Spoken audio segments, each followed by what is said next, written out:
কেন এডুকেশনটা দেওয়া হলো তিনি আগেই বলে দিতেন তোমরা পড়াশোনা করো না, তাহলে আমরা চুরি করতাম। কারুর হাতে থালায় মুড়ি, সিঙ্গারা, চপ থেকে বেগুনি, আবার কারুর হাতে চায়ের কেটলি, বিস্কুট। এরা চাকরি প্রার্থী, স্বপ্ন ছিল শিক্ষক হবেন। বৃহস্পতিবার তারাই চপ, মুড়ি, চা, সিঙ্গারা হাতে নামলেন রাস্তায় প্রতিবাদ দেখাতে। যে র্যালির ছবিটা আমরা একটু দেখবো, প্রতীকী আন্দোলন করছেন, একদিকে পেন, একদিকে চপ। এই চাকরি প্রার্থীদের অভিযোগ 60-এ 60 বা 70-এ 70 পেয়েও ডাক আসেনি ইন্টারভিউতে, কিন্তু হাতে চা, মুড়ি, চপ কেন? সেই প্রসঙ্গে মুখ্যমন্ত্রীর মন্তব্যের প্রসঙ্গ টেনে ক্ষোভ উগরে দিয়েছেন চাকরি প্রার্থীরা। বাংলার মুখ্যমন্ত্রী মাননীয় মমতা বন্দ্যোপাধ্যায় আমাদেরকে শিক্ষিত করে চাকরিগুলো আমাদের চুরি করে তারা আমাদের এই চপ শিল্প খুলতে বলেছেন। তিনি নিদান দিয়েছেন বলে আমরা এই চপ শিল্প খুলেছি। আজকে চপ বিক্রি করতে এসেছি এই রাস্তায়, কলকাতা মহানগরীর বুকে। ভাই যখন কিছু নেই 1000 টাকা নাও, দুটো চায়ের কেটলি কেনো, ঘর থেকে কিছু চা কিনে তৈরি করো, আর বিস্কুট নাও, বউকে দিয়ে ঘুগনি তৈরি করে আনো, দেখো প্ল্যাটফর্মে গিয়ে দাঁড়াও, বাস স্ট্যান্ডে গিয়ে দাঁড়াও, এই টাকা তোমার কত দিনে কত টাকায় দাঁড়ায়। কোনো কাজ ছোট নয়।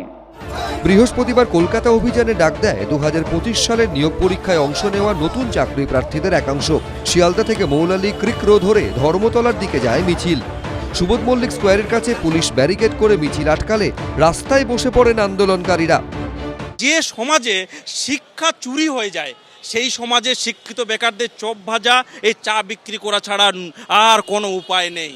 রাজ্য সরকার চাকরি চুরি করেছে। অন্যদিকে এদিনই করুণাময়ী থেকে বিকাশ ভবন অভিযানে ডাক দেয় 2016-র এসএলএসটির বিশেষভাবে সক্ষম চাকরিহারারা।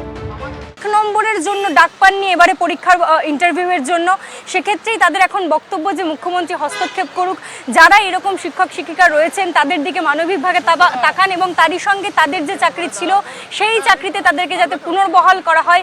আমার একটাই দাবি মুখ্যমন্ত্রী যে আমার চাকরিটা ফিরিয়ে দেয়। আমি তো কোনো দুর্নীতির সাথে যুক্ত নই। 2016 সালে একা আমি মালদা ডিস্ট্রিক্টের মধ্যে আমার কোয়ালিফাই করেছিলাম, 1 নম্বরের জন্য আমি ডাক পাইনি। আমাদের তো মরা ছাড়ার কোনো গতি নেই। চাকরি প্রার্থীদের আন্দোলন নিয়ে উত্তাল রাজ্য রাজনীতিও। সরব বিরোধীরা। পশ্চিমবাংলায় মানে কোনো রকমভাবে চাকরি বলুন, শিল্প বলুন, কিচ্ছু পশ্চিমবাংলায় নেই। আজকে সবাই রাস্তায় পথে বসে আছে, আর এরপরেও বলছে যে পশ্চিমবাংলা নাকি বিরাট উন্নতি হচ্ছে, এবং এইসব মিথ্যা কথা বলে শিল্প সম্মেলন করে পশ্চিমবাংলাটাকে এবারে ওনার নেতৃত্বে বাঁচানোর চেষ্টা করা হচ্ছে। তো যেভাবে আজকে রাস্তায় নেমেছে মানুষ, এবং আগামী 2026-এ মানুষের জবাব দেবে। এসএসসির পরীক্ষায় যারা বসেছিলেন নতুন চাকরি প্রার্থী, 60-এ 60 পেয়েও যারা যোগ্যতার পরিচয় দিতে পারলেন না সরকারের বিবেচনায়, 60+10 70-এ 70 পেয়েও যারা নাকি পাশ করলেন না সরকারের বিবেচনায়, তারা তো বুঝে গেছেন যে নতুনদের দরখাস্ত করে তাদের কাছ থেকে টাকা নেওয়া হবে বলে ব্যবস্থা, কিন্তু তাদের চাকরি দেওয়ার ব্যবস্থা নয়। পাল্টা জবাব দিয়েছে তৃণমূলও। না, তারা যদি মনে হয় সস্তা রাজনীতি করে ছবি তুলবেন, ওনাদের পূর্ণ অধিকার আছে। ওদের যদি মনে হয় যে চা চপ দিলে কাগজে ছবি উঠবে, ওনাদের কোনটা উদ্দেশ্য?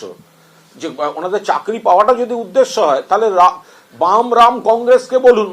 তরজা তো চলতেই থাকবে, কিন্তু এই চাকরি প্রার্থীদের দাবি এবং স্বপ্ন কি আদৌ পূরণ হবে তা কেউ জানে না। কৃষ্ণেন্দু অধিকারী, ঐশী মুখোপাধ্যায়ের রিপোর্ট, এবিপি আনন্দ, কলকাতা। এবিপি আনন্দ, এগিয়ে থাকে, এগিয়ে রাখে।